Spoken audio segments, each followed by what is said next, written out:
Hey crew, welcome back. Today I'm gonna be doing honeycomb P71 grill badge delete. I'm not sure that there are no videos on this whatsoever, so hopefully I can be the first and help anyone else trying to do this. So I got my grill and a donor grill from the junkyard. I got white gloss spray paint and clear spray paint, sandpaper. Then I got some plastic bond. And I got tan by accident, but I don't care. I'm going to be painting it anyway. And then I'm going to try and use these Aviation Snips to cut the donor honeycomb out. All right, I got these snips out and ready. And first I'm going to test to make sure it can cut on this part right here. And let's see if that works.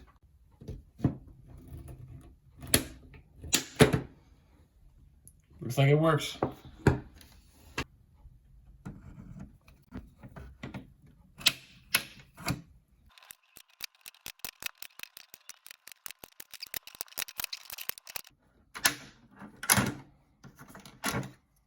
Good.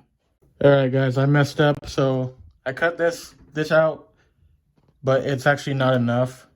See, this is lined up, and I need two more columns of cells on each side to cover. So I'm gonna recut on the other side, and I made it wider, cut them out here. So hopefully I don't make another mistake like that, so I can cover the entire area of the badge.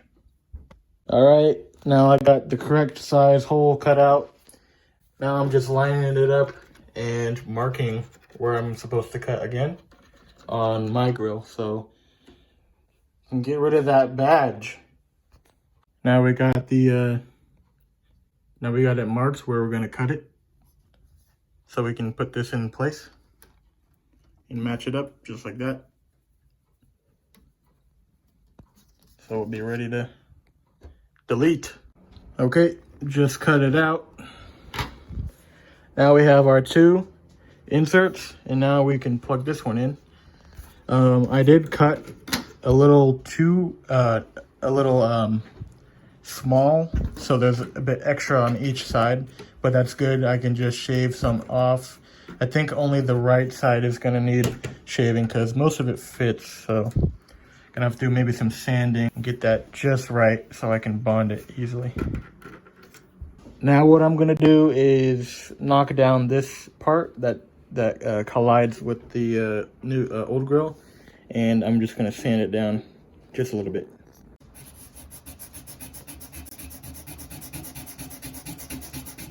Got the corner sanded. Now I just gotta get this right side. As you can see, it's just a little bit on each one.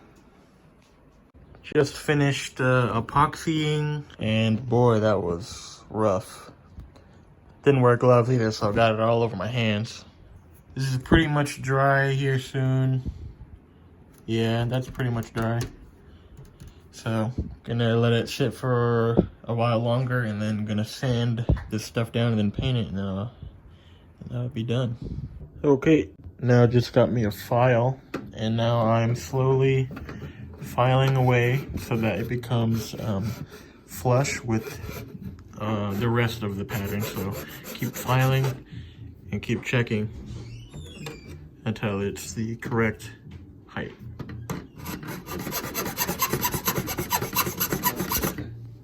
Okay, nearly done sanding.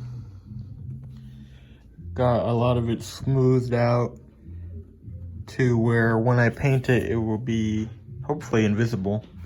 As you can see, I got all this stuff everywhere, but regardless, it's almost ready for paint.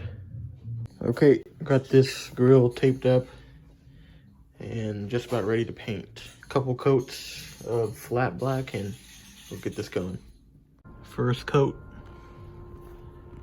second coat, third coat,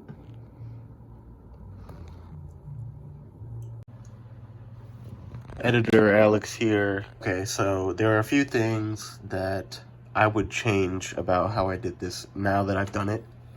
So going back to how I stuck the pieces together with this epoxy liquid, if I were to do anything different, it would be putting them together with this What I would do instead is get in a like an epoxy putty that you could just smear in the cracks, so there's as minimal use as much. That would really dial down how much sanding you'd have to do.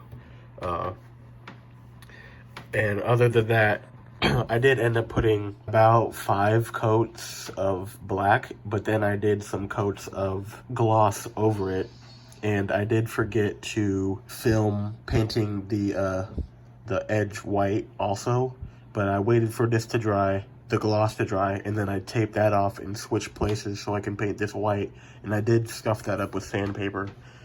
So I just wanted to make that clear for anyone who's wondering about that part. Now back to the show.